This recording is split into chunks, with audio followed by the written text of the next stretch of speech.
यदि मैं प्रधानमंत्री बन जाऊं तो ये एक दिन में ठीक हो जाएंगे ये लोग, दूसरे दिन नहीं लगेगा। सबसे पहला कदम क्या उठाएंगे आप देश के लिए? बलात्कारियों को, जी इन लोगों को तो पकड़ के सीधा फांसी। तो आपके हिसाब से ज्यादा बुरा कौन था, मुगल या अंग्रेज? मुगलों ने मंदिर तोड़े था, वो बहन बेटियों को देखते थे तो उठा के ले जाते थे, उनके साथ दुराचार करते थे। हाँ। ऐसा काम तो अंग्रेज भी करते थे, अंग्रेजों की संख्या कम थी। एक पहेली आज हमारी तरफ से आपके लिए, आपको सुलझानी है। केक, कैमरा, गुस्सा। आप हारी मानिए तो बताओ।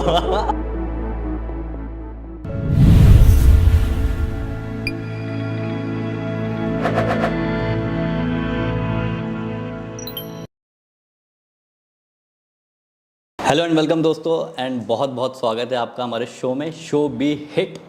और आज हमारे साथ जो मौजूद है ना, वो शख्स हैं जिनके पहले भक्त थे, अब फैंस भी हैं। और हम स्वागत करना चाहेंगे श्री अनिरुद्ध महाराज जी का। कैसे हैं? धन्यवाद, अच्छे हैं, कृपा है। तो अनिरुद्ध जी, बहुत सारे प्रश्न हैं मन में, लेकिन हम कुछ ही पूछेंगे। वो इसलिए क्योंकि हमको आपके समय का बहुत सम्मान है, आप इतना काम करते हैं भक्तों के लिए। मैं बता दूं कि मैं वृंदावन गया था और हमने एक व्लॉग शूट किया था महाराज जी के साथ, और आपने उस व्लॉग में देखा कि हमने कितनी सारी चीज़ें दिखाई। महाराज जी कितना नेक काम करते हैं लोगों के लिए, तो आज हम उसके बारे में भी बात करेंगे। तो महाराज जी, पहला सवाल तो हमारा ये है कि कहाँ से शुरुआत हुई आपके बचपने से, मतलब आप बचपन से ही इस चीज़ में थे या फिर कैसे शुरुआत हुई आपकी? बचपन से ही कथा सुनाने का लोगों को मन था और बिहारी जी ने वह कार्य पूरा किया जी। तो बचपन से ही कथा सुनाना, लोगों को सही गाइड करना, क्योंकि समाज भटकी हुई है और भटका हुआ समाज, लोग परेशान, उदास, चिड़चिड़े, जब हम समाज का ये व्यवहार देखते हैं जी, तो हमें लगता है कि कुछ ऐसा करें कि हम समाज के काम आए, हम इनकी चिड़चिड़ाहट को दूर कर पाएँ जी, कुछ डिप्रेशन को दूर कर पाएँ।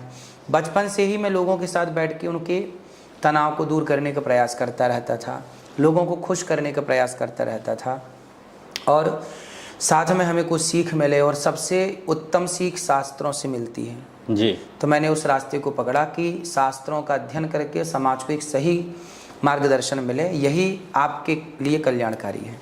जी, वो तो हम जब आए थे तो हमने ये चीज़ देखी भी कि आप कितना कल्याण कर रहे हैं लोगों का। लेकिन मेरे मन में एज राइटर कह सकते हैं, एज ऑडियंस कह सकते हैं, बड़ा एक मुझे कष्ट हुआ। वो कष्ट इसलिए हुआ कि मीडिया वाले जिस तरह से आपसे प्रश्न करते हैं, या क्योंकि अभी आपने देखा होगा कि कितने सारे कांड होते रहते हैं। कोलकाता का इतना बड़ा कांड हो गया, इतने सारे क्राइम होते हैं, और इधर आप इतनी नेकी कर रहे हैं, इतना लोगों के लिए कर रहे हैं, और मीडिया ने कटघरे में खड़ा किया आपको, सवाल उठ रहे हैं आप पे। इसके बारे में क्या कहना चाहेंगे कि उन सबको ब्लर करके आप पे प्रश्न क्यों उठ रहे हैं, कैसे उठ रहे हैं? समाज का कुछ लोगों की थिंकिंग ऐसी ही है जी, कि वो गलत को गलत नहीं कहते, वो सही को गलत सिद्ध करने में पूरी एनर्जी लगाते हैं। समाज के कुछ लोग ऐसे हैं जी। कुछ लोग ऐसे हैं जो रावण को भी सही कहते हैं, और कुछ लोग ऐसे हैं जो राम को गलत कहते हैं जी। कुछ लोग ऐसे थे उस जमाने में जो सीता माता को भी गलत कहते थे जी। तो आज नहीं, हर युग में ऐसे लोग रहे हैं जी। शिशुपाल जैसे लोग श्री कृष्ण को गाली देने में अपनी एनर्जी लगाते थे। भगवान श्री कृष्ण को भी तो गाली दी ना शिशुपाल ने। जी जी, बिल्कुल। तो उस जमाने में भी ऐसे लोग थे, इस जमाने में भी ऐसे लोग हैं, कोई आश्चर्य नहीं है, कुछ अधिक बदलाव हुआ नहीं है जी। उंगलियां हमेशा अच्छे लोगों पर ही खड़ी होती हैं, बुरे लोगों पर कौन उंगलियां खड़ा करेगा? आम के वृक्ष पर ही, आम की तरफ ही पत्थर और लाठियां फेंकी जाती हैं, बबूल की तरफ पत्थर कौन फेंकेगा? वाह, क्या बात है। तो जो गुणों से भरा है जी उसी को तो कटघरे में खड़ा किया जाएगा। जी। जिसमें दुर्गुण हैं, बुराइयां हैं, जी, उससे कौन सवाल करना चाहेगा? जी। अच्छा महाराज जी, अभी क्योंकि आप सोशल मीडिया पे बहुत छाए हुए हैं और हमें बड़ी खुशी होती है, हमारे जो 15 सेकंड की एक मुस्कान आती है आपकी रील देख के, मुझे बहुत आनंद आता है, और बहुत सारे कमेंट्स आते हैं, बहुत सारे मीम आते हैं कि इनको तो पीएम बना दो, इनको तो प्रधानमंत्री होना चाहिए देश का। तो अगर आपको एक सिचुएशन दी जाए कि आपको प्रधानमंत्री बना ही दिया जाए, तो सबसे पहला कदम क्या उठाएंगे आप देश के लिए? देखिए, देश का प्रधानमंत्री यदि मुझे बना दिया जाए जी, तो देश के बहुत सारे कुछ कार्य हैं जो अभी अधूरे हैं, और जिन पर किसी की नज़र नहीं गई। जैसे? पहला तो मैं नदियों को नदियों से कनेक्ट कर दूंगा। अच्छा। एक बड़ी नदी को छोटी नदी से कनेक्ट कर दूंगा ताकि वो पानी सीधा समुद्र में ना जाए, छोटी नदी को छोटी नदी से, ताकि वो, आजकल आपने देखा होगा गर्मियों में सारी नदियां, अधिकांश बड़ी नदियों को छोड़ दीजिए तो छोटी नदियां सारी सूख जाती हैं जी, है ना। यदि वो बड़ी नदी छोटी नदी से कनेक्ट है जी, तो उस छोटी नदी के किनारे रहने वाले जो लाखों किसान हैं उनको नेचुरल पानी मिल जाएगा जी, सिंचित हो जाएगी, और जो पानी का लेवल स्तर नीचे चला गया वो पानी वाटर लेवल ऊपर आ जाएगा जी, और बाढ़ की संभावनाएं खत्म हो जाएंगी। जैसे ही बाढ़ आया तो पानी कनेक्ट विभाजित हो गया जी, अनेक नदियों में, जी, तो फिर बाढ़ जैसी स्थितियां खत्म हो जाएंगी, पहला। जी, दूसरा, जी, मैं चाहूँगा कि हमारे देश की शिक्षा व्यवस्था ऐसी हो कि मुख्यमंत्री का बेटा भी जी, और रिक्शे वाले का बेटा भी एक ही स्कूल में पढ़ेगा। जी, ऐसी शिक्षा प्रणाली हो, सबको फ्री शिक्षा। शिक्षा कैसी हो? फ्री हो, निःशुल्क हो, सबको मिले।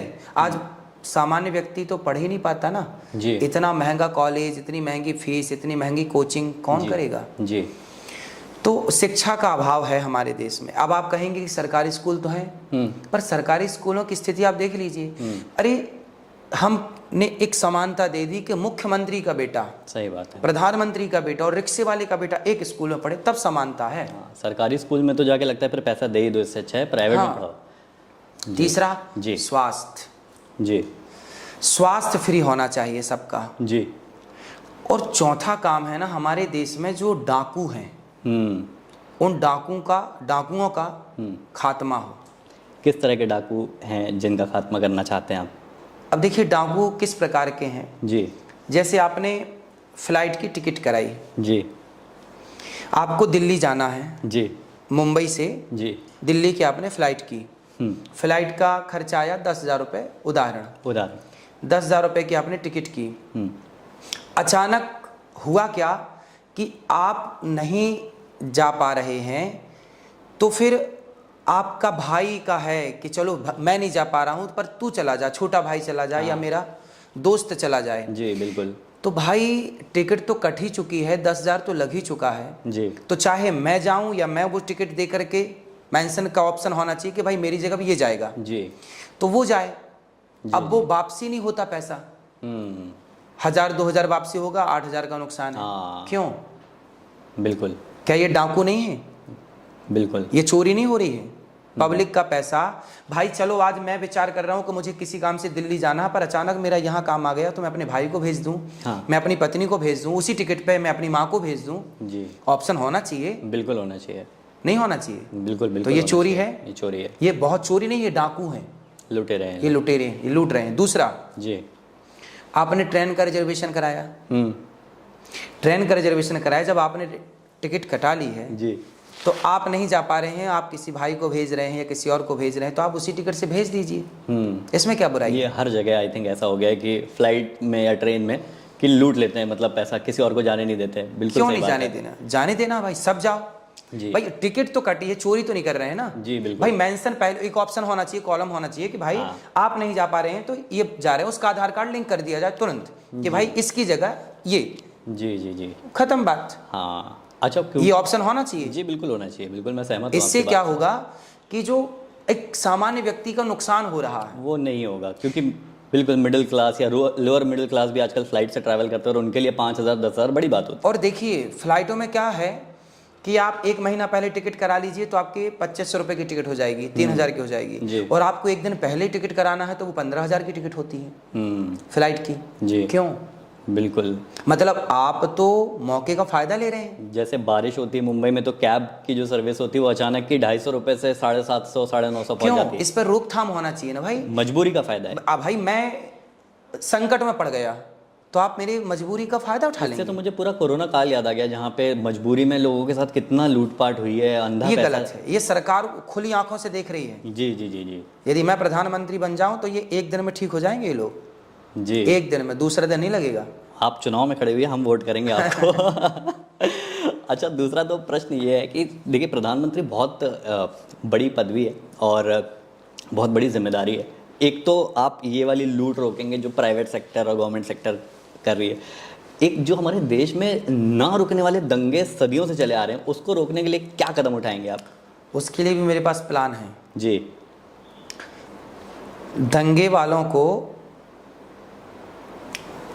देखिए कुछ चीज़ें मैं क्या बताऊं आपको जी। पर 1 महीने के अंदर ना सब सरेंडर हो जाएंगे।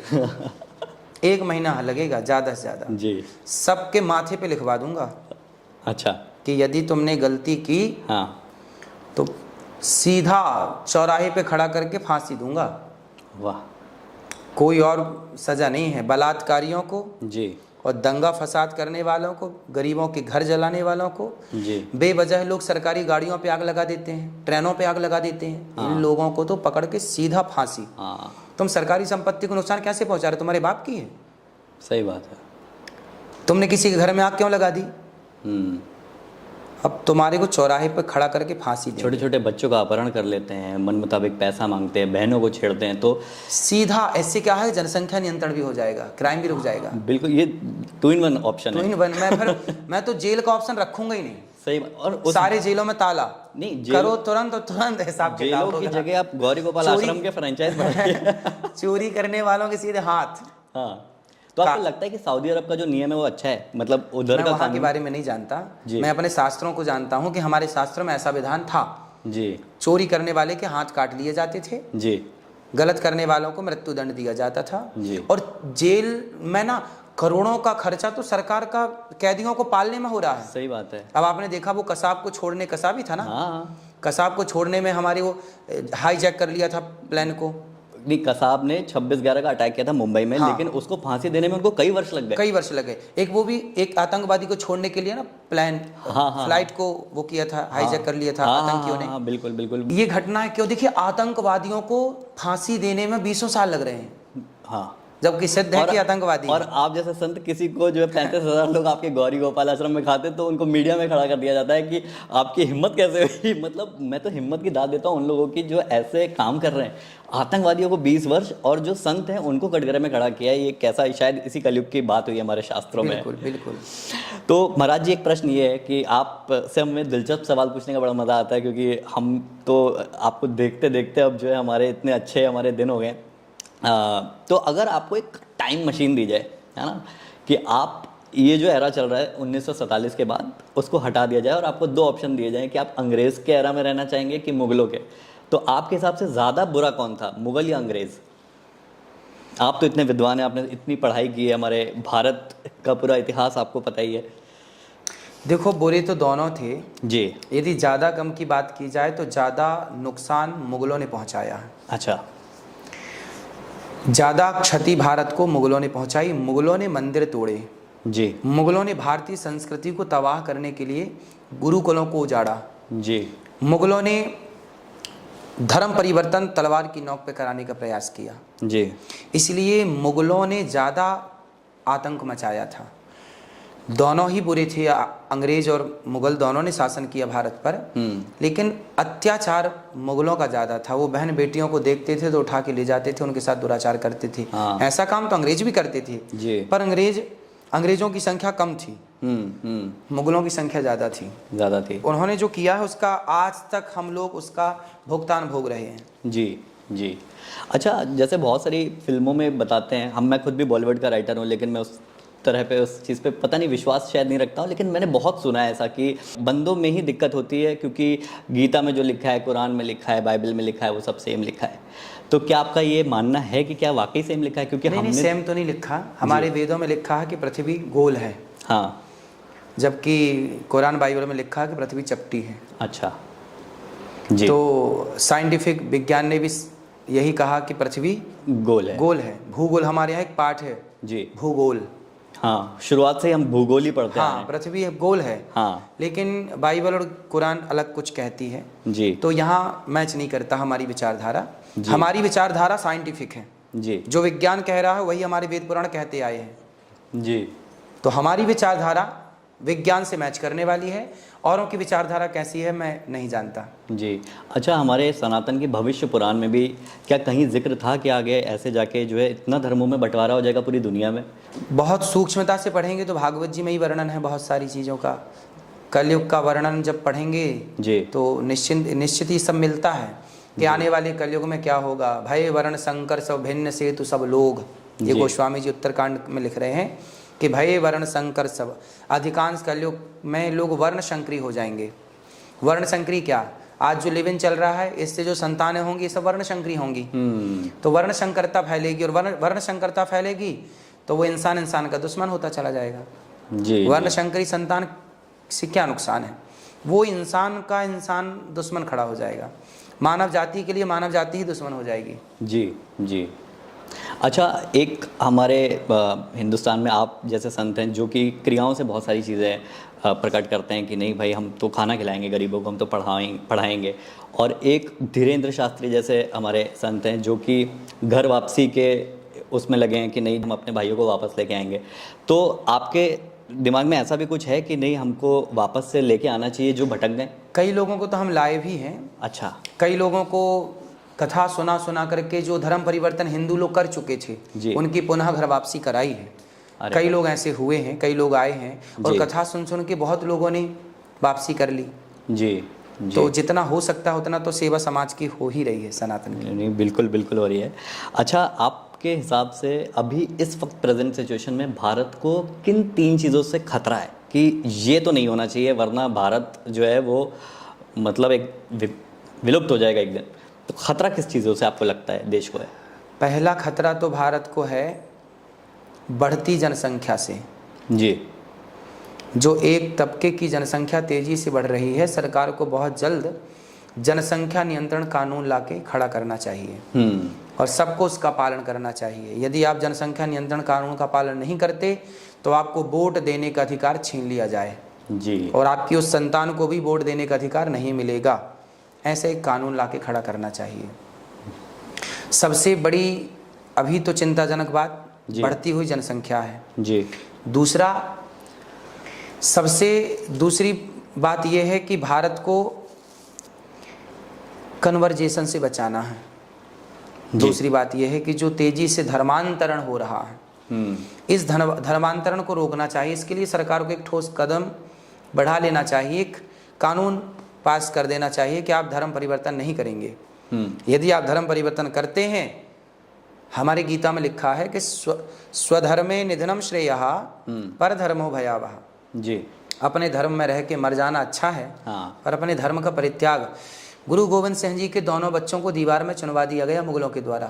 5 साल के 7 साल के बच्चे थे, छोटे छोटे। जी। तलवार गर्दन में रख के कही गई कि आप धर्म परिवर्तन कर लो, पर वो 5 साल के बच्चे ना कर किए।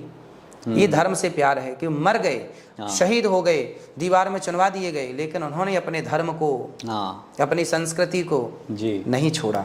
पता नहीं आजकल लोग 500 रुपए में, 1000 रुपए के लोभ लालच में अपना धर्म छोड़ देते हैं। वो तो मुझे लगता है वो धार्मिक थे भी नहीं। तो दूसरा कार्य ये है कि जनसंख्या नियंत्रण कानून हो और दूसरा धर्म परिवर्तन को रोका जाए जी। और तीसरा काम सबसे जो मुख्य है जी, वह ये होना चाहिए जी कि आज हमारे देश में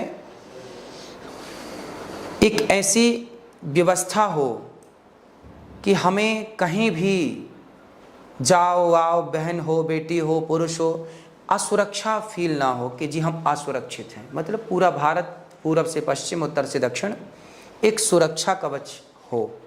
एक सरकार ये जिम्मेदारी ले, एक ऐसा कानून बनाए, एक ऐसी तैयारी करे, एक ऐसा सिस्टम लागू करे कि हर व्यक्ति सुरक्षित रहे। जी जी। अब भारत में ओवर ब्रिज बनते हैं, वो ओवर ब्रिज ही गिर जाता है किसी के ऊपर। आदमी गाड़ी से जा रहा था, अभी मुंबई में ही घटना हो गई थी पिछले वर्ष, 1-2 वर्ष पहले जी, कि गिर गया और कुछ गाड़ी में बैठे लोगों की मृत्यु हो गई, बहुत सारे लोग।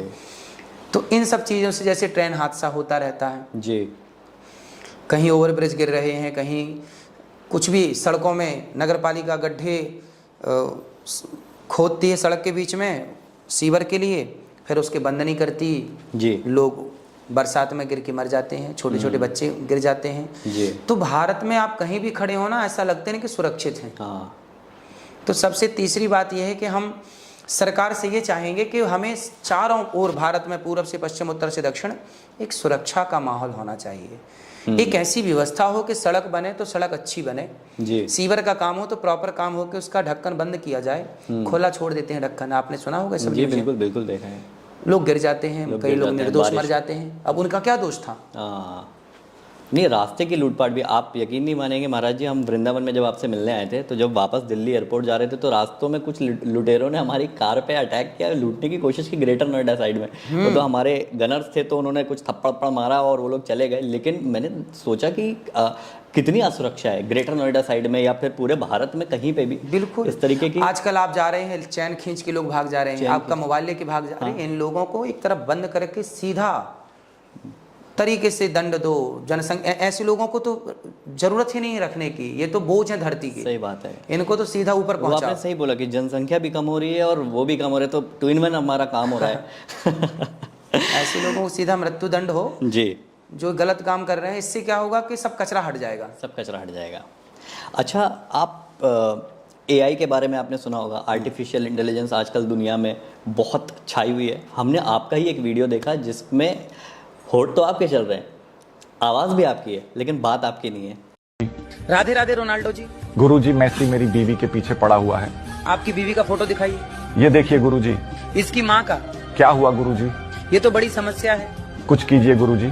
मेसी को आपकी बीवी से दूर रखने का एक उपाय है। कौन सा उपाय? आप अपनी बीवी मुझे दे दीजिए। फिर क्या मेसी को पता ही। गुरुजी, हम सिग्मा बनना चाहते हैं। सिग्मा बनना चाहते हो?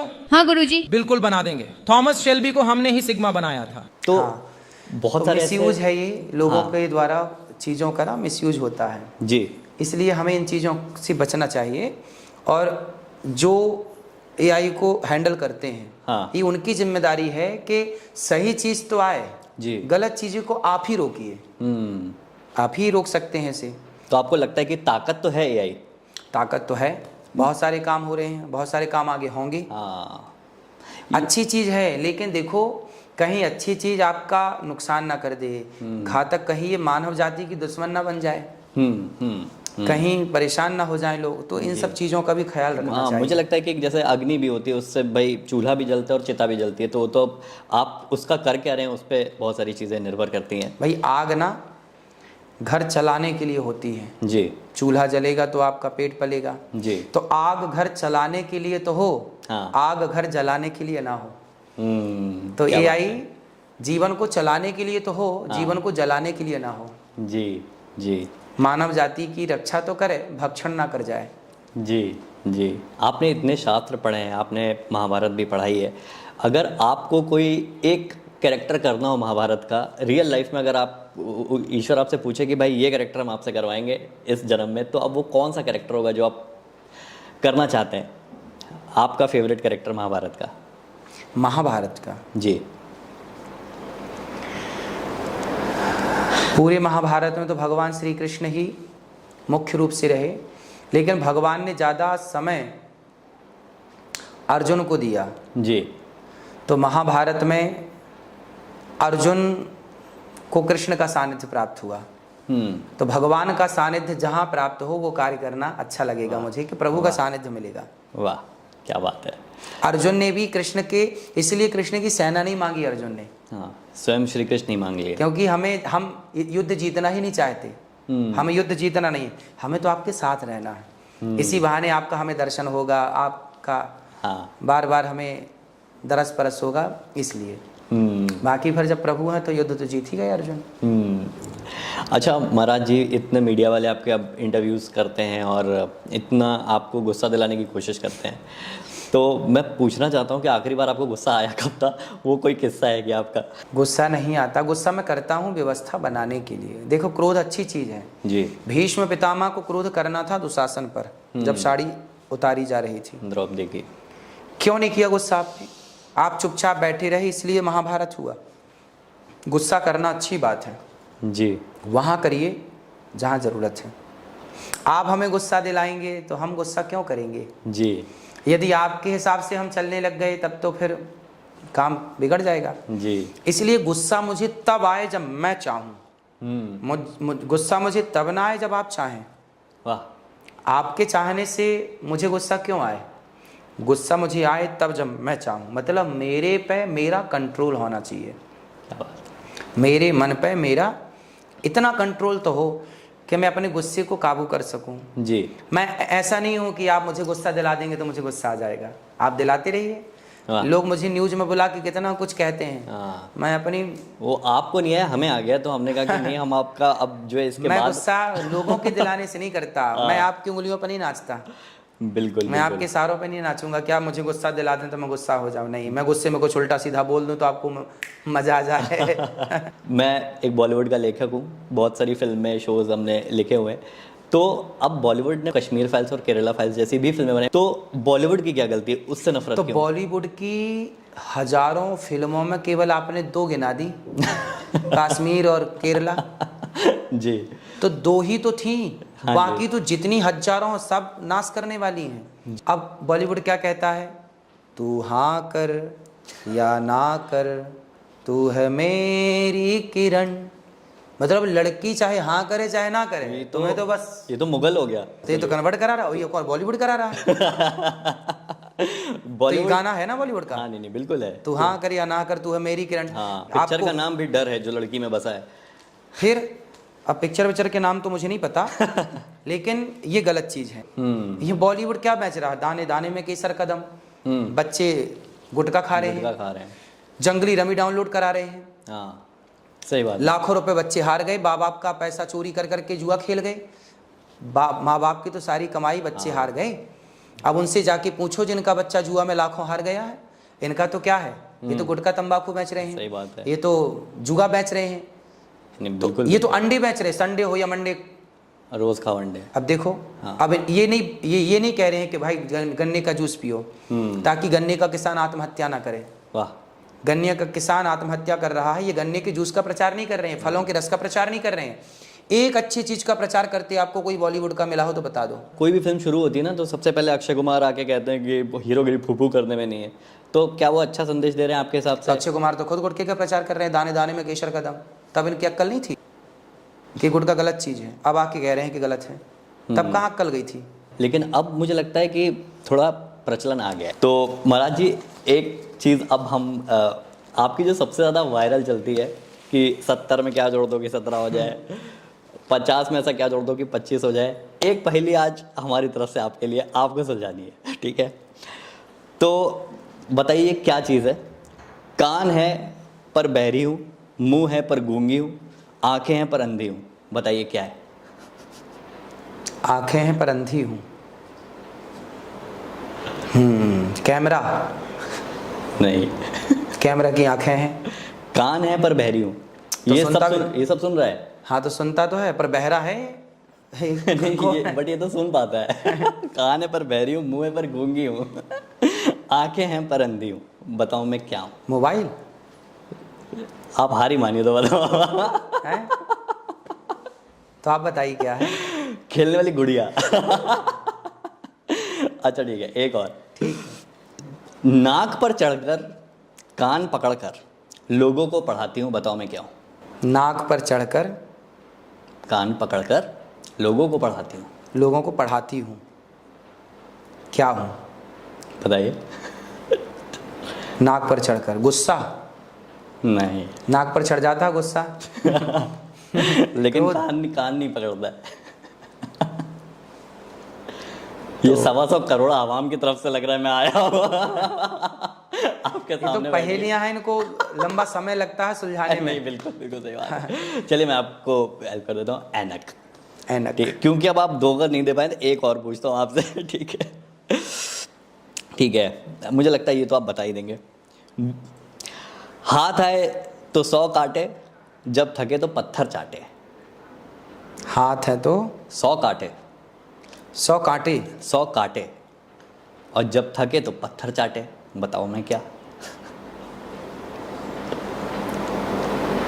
हाथ है तो 100 कांटे।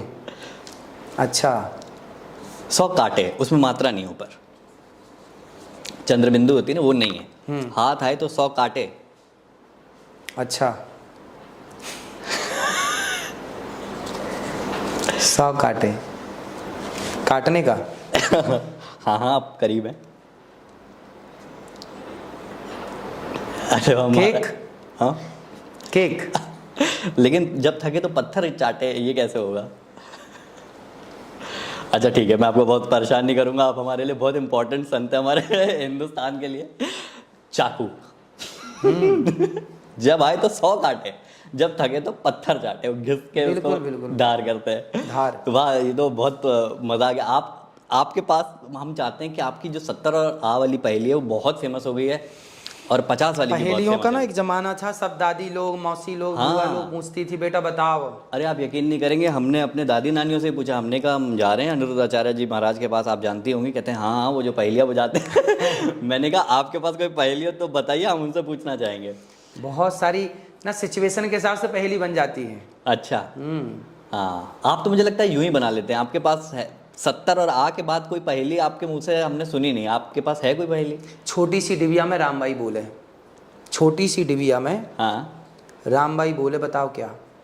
छोटी सी डिबिया में रामबाई बोले, छोटी सी डिबिया में रामबाई बोले, माचिस। छोटी सी डिबिया में रामबाई बोले, आप बताइए क्या? आपका मुंह छोटा सा, अंदर जिहवा रामबाई बोल रही है। आपका मुंह ही डिबिया है और आपकी जिहवा रामबाई है, बोल रही है। वही तो बोल रही है, और कौन बोल रहा है? और कोई बोल ही नहीं सकता। सही बात। इसीलिए आप देख रहे हैं दर्शकों कि अनिरुद्ध आचार्य जी हम सबके फेवरेट हो चुके हैं, इतने क्यूट हैं। हम सबके फेवरेट और पूरे हिंदुस्तान के सबसे फेवरेट हैं। तो महाराज जी, हम चाहते हैं कि हमारी वार्तालाप यहीं पे ख़त्म ना हो, हम आपसे हमेशा के लिए कनेक्शन रखना बिल्कुल, आप चाहते हैं। आते रहिए। और आप वृंदावन आए थे और आपने सब शूट किया, सब दिखाया, तो सब दर्शकों को दिखाइए कि वृंदावन में किस तरह के कार्य चल रहे हैं। जी। आप सभी जब भी वृंदावन आए तो गौरी गोपाल अवश्य आए। बिल्कुल आएंगे हम। मैं आपको बता दूं कि हम गौरी गोपाल आश्रम गए थे और हमने एक व्लॉग शूट किया है जो हमने ऑलरेडी अपलोड कर दिया है, और अब हम वापस से वृंदावन जाएंगे और बहुत सारी बातें हम जब भी महाराज जी के साथ करेंगे हम वो भी आपको दिखाएंगे। इस पॉडकास्ट का उद्देश्य सिर्फ ये था कि जो भी लोग इसको देखें तो वो सिर्फ इसको मनोरंजन की तरह ना देखें, महाराज जी के निकली हुई जो वाणी है वो अपने जीवन में उसको उतारें, अपने जीवन को रूपांतरण उसमें लाएं अपने जीवन में, और सकारात्मकता की ओर आप बढ़ें। यही मेरा उद्देश्य है इस पॉडकास्ट का, इसीलिए हमने अप्रोच किया। और अनिरुद्ध आचार्य जी का बहुत बहुत मैं धन्यवाद करना चाहता हूँ कि उन्होंने हमको इतना समय दिया। बहुत बहुत धन्यवाद खुश महाराज जी। रहिए। राधे राधे।